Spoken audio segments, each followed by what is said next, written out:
আমি এখন কিছু বক্তব্য দেবো, সেটা হলো আমাদের অন্তর্বর্তীকালীন সরকার প্রধান উপদেষ্টা মণ্ডলী নবীনকে উদ্দেশ্য করে কিছু বক্তব্য দিচ্ছি।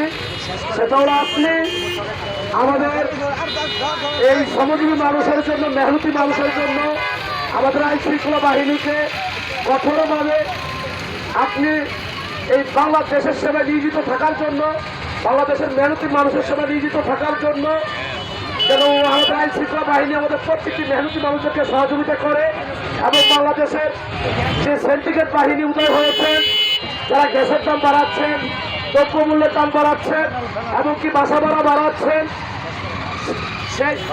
সেই সিন্ডিকেট বাহিনীকে যাতে নির্মূল করা যায়, আপনারা সকল দেশবাসী এবং আমাদের যে সাধারণ জনগণ, মেহনতি মানুষ, শ্রমজীবী মানুষ সকলেই ঐক্যবদ্ধ হয়ে আমাদের প্রধান উপদেষ্টা মণ্ডলী নবনীত ডক্টর ইউনূস স্যারের কাছে আমরা আহ্বান জানাচ্ছি, দয়া করে আমাদের গরিব মেহনতি মানুষের প্রতি সহানুভূতি হন।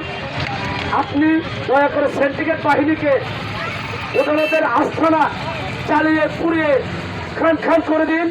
বাংলাদেশকে সাজিয়েছেন, সংস্কার করেছেন, বাংলাদেশকে মেরামত করেছেন, কিন্তু বাংলাদেশের নিরহ মানুষদেরকে, শ্রমজীবী মানুষদেরকে আজও মেরামত করতে পারেননি। এটা হলো আমাদের প্রধান উপদেষ্টা মণ্ডলী নবনীত ডক্টর ইউনূস স্যারের ব্যর্থতা। সেটা আমরা এখনো বেশি বক্তব্য দিব না, কারণ আমাদের সময় শেষ হয়ে যাচ্ছে। এবার আমি আমার বক্তব্য শেষ করলাম। আসসালামু আলাইকুম, আল্লাহ হাফেজ, বাংলাদেশ জিন্দাবাদ।